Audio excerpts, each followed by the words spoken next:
जालोर से भारतीय जनता पार्टी के वरिष्ठ विधायक और राजस्थान सरकार के मुख्य सचेतक जोगेश्वर गर्ग ने भी प्रधानमंत्री नरेंद्र मोदी को उनके जन्मदिवस पर बधाई दी है और साथ ही उन्होंने प्रधानमंत्री नरेंद्र मोदी के साथ में क्या कुछ उनके अनुभव रहे हैं, क्या कुछ उनके आत्मीय रिश्ते रहे हैं, उनको हमारे साथ में साझा किया है। साथ ही उन्होंने कहा है कि प्रधानमंत्री नरेंद्र मोदी का संघर्ष ही उनकी पहचान है और समर्पण उनकी शक्ति है।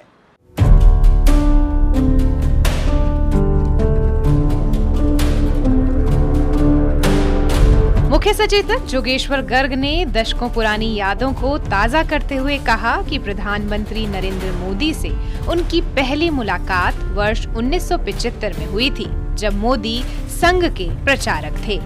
उस समय लगातार बैठकों का दौर चलता रहता था। गर्ग ने बताया कि मोदी के साथ उनका जुड़ाव हमेशा मित्रतापूर्ण और आत्मीय रहा। गर्ग ने याद किया कि वर्ष 2010 में जयपुर के बिरला ऑडिटोरियम में आयोजित पंडित दीनदयाल व्याख्यानमाला में नरेंद्र मोदी मुख्य वक्ता के रूप में आए थे। किसी बैठक के दौरान पहली मुलाकात हुई थी, तब से लेकर आज तक ईश्वर की कृपा है कि बहुत अच्छे मित्रतापूर्ण संबंध उनसे है। कितने मित्रतापूर्ण संबंध होंगे इसकी कल्पना आप इस बात से करिए कि 2010 में मोदी जी राजस्थान आए थे मुख्यमंत्री के रूप में और बिरला ऑडिटोरियम में कार्यक्रम था। महेश जी शर्मा जो हर साल करवाते हैं दीनदयाल उपाध्याय व्याख्यानमाला, उस पर उनको वो मुख्य वक्ता थे। सुबह आए ओम जी माथुर, मैंने ओम प्रकाश जी माथुर और ये गोपाल शर्मा, अरुणजीत चतुर्वेदी, ये लोग उनके साथ खाटू श्याम जी गए, वापस आए और फिर खासा कोटे में बैठे, औपचारिक रूप से ऐसे अनौपचारिक रूप से बैठे थे, गपशप कर रहे थे। अचानक मोदी जी ने पूछा, जो मुझे बाद में गोपाल शर्मा ने बताया, अचानक से मोदी जी ने पूछा, अरे वो जोगेश्वर कहाँ आजकल? तो ओम जी माथुर ने कहा कि गोपाल शर्मा का दोस्त है, ये ज़्यादा बता पाएंगे। तो गोपाल जी ने तुरंत मेरे को फ़ोन लगाया और मेरी मोदी जी से बात करवाई। बोले कहाँ हो? मैंने कहा मैं रास्ते में हूँ, आपका भाषण सुनने के लिए आ रहा हूँ और कोशिश कर रहा हूँ कि कार्यक्रम शुरू होने से पहले पहुँच जाऊँ। बोले जल्दी आ जाओ तो खासा कोटी आना, नहीं तो फिर बिरला ऑडिटोरियम में मिलेंगे। और वही हुआ, हम बिरला ऑडिटोरियम में मिले। जैसे ही हॉल के अंदर मैंने प्रवेश किया, तुरंत ओम जी माथुर ने आवाज़ दी, इधर आओ मोदी जी यहाँ बैठे। तो ऐसे हमारे आत्मीयतापूर्ण संबंध है जो समय समय पर प्रकट होते रहे हैं।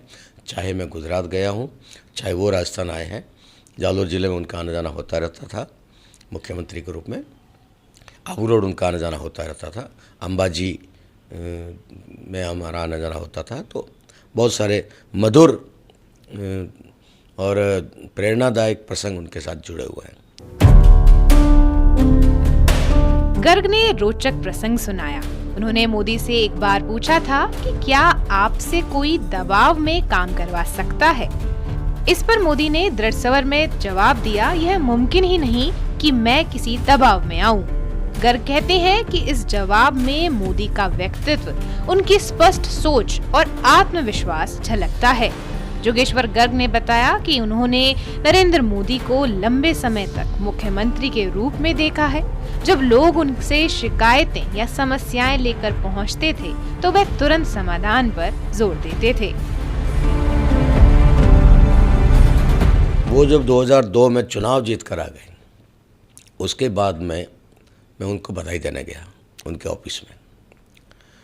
तो बातों बातों में मैंने उनको बधाई दी और बधाई देते हुए कहा कि भाई एक पॉलिटिकल विजडम तो आपने दिखा दी कि आप चुनाव जीत सकते हैं, लेकिन अब प्रशासनिक कुशलता अब आगे दिखानी है।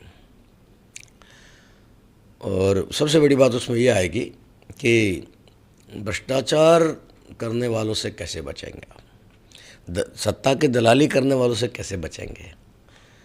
तो उनका कैसे होगा ये, आपको क्या कल्पना है? मैंने कहा ये हो सकता है कि मैं किसी की सिफारिश करने के लिए आपके पास आया हूँ और हो सकता है मैं उस आदमी से कुछ लेन देन तय करके आया हूँ, आपको नहीं पता है, लेकिन आपके नाम पे मैंने तय कर लिया है और मेरा याद रख के आपने वो काम कर दिया, तो नाम तो आपका बदनाम होगा।